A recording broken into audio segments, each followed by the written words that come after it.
When I first got to Iowa, I went and I met Kurtelmeyer, and John Marks was in the office, and he was kind of like a graduate assistant, super outgoing guy.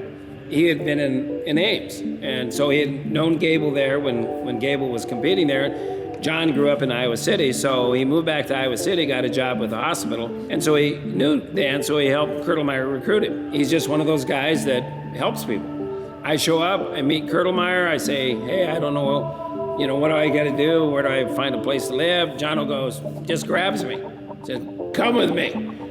Takes me out, finds me a place. The next thing I know, that's where I am. Then later on, I bought a house. And in the house, Jono and I lived together. And one day, Jono came home in about 1977. I hadn't been there for 4 or 5 years. Iowa Swimming had an intensive camp, in swimming. And Jono came home one day and said, you know what? This is a great idea. We should do this. We should train young people the way we train here, right? And at the same time, we can give our guys a job for 4 weeks out of the summer. Boom. Thus began the Iowa Intensive Camp, as it was named.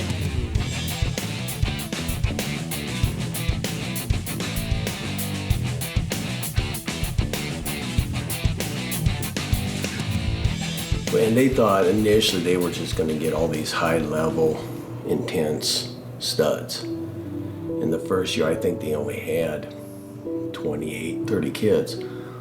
But they were just average kids that wanted to be better. There was the University of Iowa and their summer camps, and then Jay had his camps. But I just said, I'm going to do these. Jay, you're in charge of these. He had that. It was his. And so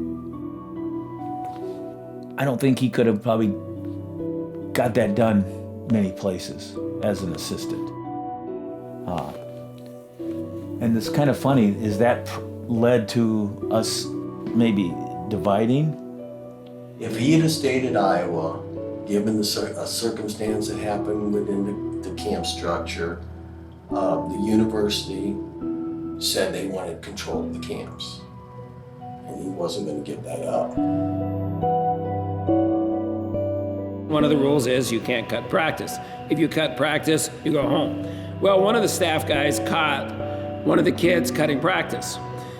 And like all staff, he wants to give the kid a break. So he takes him out and says, hey, you go do this workout, we'll call it even and I won't say anything. So he takes him to this area and he's running up and down, right? Not anything excessive. And there's a little grassy thing halfway up.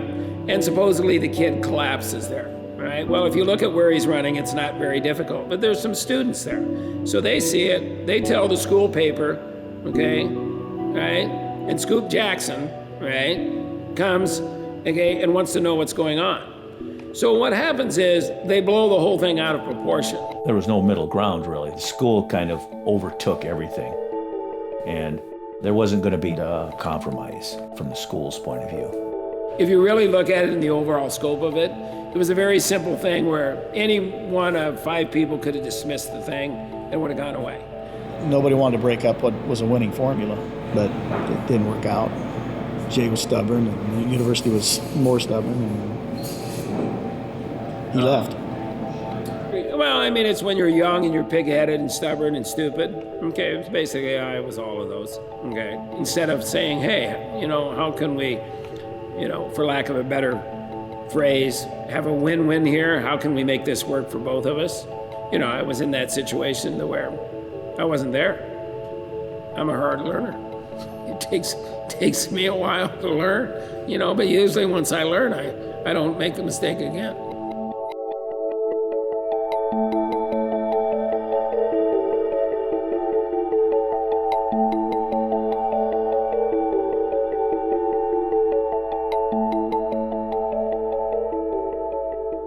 Raise your hand if you were late today. Raise your hand. Please raise your hand. Raise your hands. As high as you possibly can. That's way too many lates. There's about 10% of the kids in this camp were late today. You think that's our quality at J-Rob camps?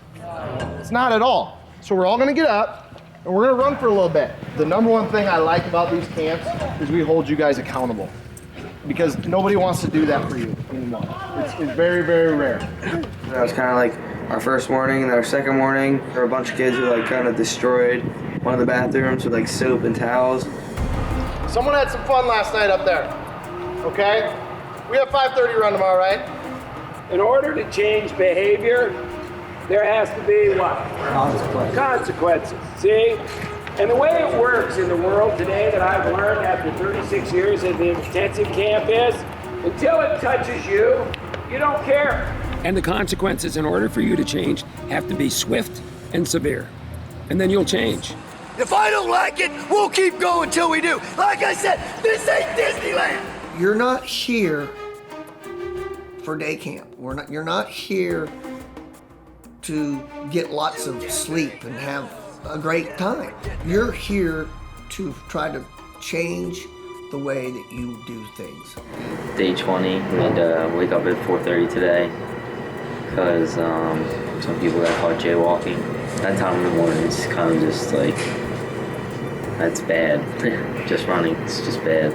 Goes back an hour every time. I mean, I know here we've gotten up at 3:30. When we were in UNI, we had worked our way all the way up to 2:30. Stick it out of your arm or your leg, you're running. I mean, there's been groups that just, they don't get it. Or it's just a small group of kids that'll mess it up for everybody. But then that's when you hope that the larger group will look at the smaller group and say, knock it off. Our philosophy is you are here with us, and we are going to control what you do for the next 28 days, or 14 or 10. And if you look, the problems we were having with the jaywalking and the messes on the floors and the laundry room, if it's not the people who are messing it up, it's the guys that are following them and doing it for them. And I guess the bottom line is we don't care how it gets done, as long as it gets done. There's nothing wrong with getting them up, getting their attention, and that never hurt anybody.